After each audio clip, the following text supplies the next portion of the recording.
Hi friends, అందరూ బాగున్నారా? మేమైతే చాలా బాగున్నాం అండ్ మీరు కూడా బాగున్నారని అనుకుంటున్నాను. మీకు ఈరోజు నేను డబుల్ కా మీటా రెసిపీ అయితే చూపిస్తున్నా చూడండి. నేనైతే బ్రెడ్ని ఎడ్జెస్లో కట్ చేసేసుకొని గీలో ఫ్రై చేసుకుంటున్నా. ఇట్లా చిన్న చిన్న పీసెస్గా కట్ చేసుకొని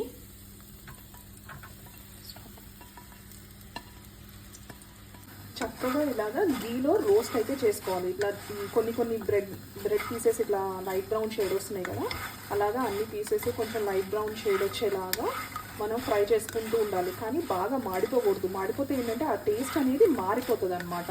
సో అట్ ఈ పాయింట్ ఆఫ్ స్టేజ్లో మనం ఈ బ్రెడ్ క్రమ్స్ తీసుకొని పక్కన పెట్టుకోవాలి. నేనైతే 3 బ్రెడ్ స్లైసెస్ తీసుకున్నా. దానికి నాకు ఎంత పాలు పడతాయని చూసుకొని అందాగా వేసుకుంటున్నా. నేనైతే అరౌండ్ 300 ml ఆఫ్ మిల్క్ అయితే వేసుకుంటున్నా.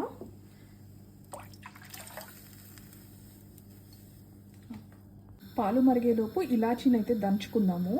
నేనైతే ఒక 5 ఇలాచీ తీసుకుంటున్నా. దీన్ని చక్కగా గ్రైండ్ చేసేసుకుందాం. అంటే గ్రైండ్ ఇన్ ద సెన్స్ చక్కగా కచ్చాబిచ్చాగా దంచుకుంటే ఆ ఫ్లేవర్ దిగుతుంది కదా. నేనైతే గ్రైండ్ చేయడానికి ఎక్కువ ప్రిఫరెన్స్ ఇవ్వను, ఇట్లా దంచుకుంటేనే నాకు బాగా అనిపిస్తుంది. అందుకే నేను ఇట్లానే దంచుకుంటాను మ్యాక్సిమం ఇలాచి.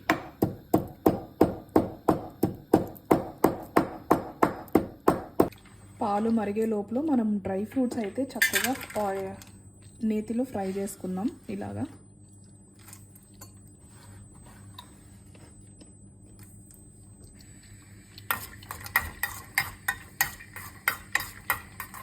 ఈ మరిగే పాలల్లో మన షుగర్ లెవెల్స్ని బట్టి షుగర్ వేసుకోవాలన్నమాట. అంటే లైక్ మీరు మీడియంగా తింటారా స్వీట్నెస్, ఆరెల్స్ బాగా స్వీట్గా తింటారా, అది చూసుకొని షుగర్ అయితే వేసుకోవాలి.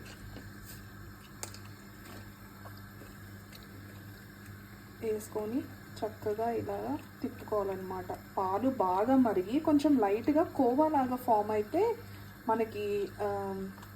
మనకి బ్రెడ్ హల్వాలో నేను ఇప్పుడు ప్రెజెంట్ అయితే నేను కోవా ఏం వేయట్లేదు కాబట్టి ఈ పాలు మరిగే దాంట్లోనే మనకి ఆ టేస్ట్ అనేది వస్తుంది అనమాట. అందుకే నేను పాలు బాగా మరగబెట్టుకుంటున్నాను. పాలు కొంచెం బాగా మరిగిన తర్వాత ఈ ఫ్రై చేసి పెట్టుకున్న బ్రెడ్ పీసెస్ ఏవైతే ఉన్నాయో అవి ఇందులో ఈ పాలల్లో వేసేసుకుంటున్నా.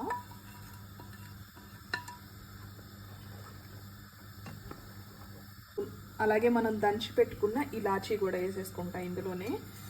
ఇలాచీతో పాటు మనం డ్రై ఫ్రూట్స్ కూడా చక్కగా ఫ్రై చేసుకొని అయితే పక్కన పెట్టుకున్నాం కదా, ఆ డ్రై ఫ్రూట్స్ని కూడా ఇందులో మిక్స్ చేసేసుకుంటాం.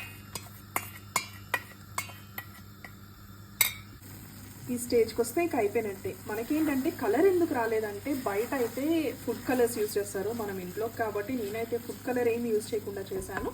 అంతే, దీన్ని మంచిగా సర్వ్ చేసుకొని తినేయటమే.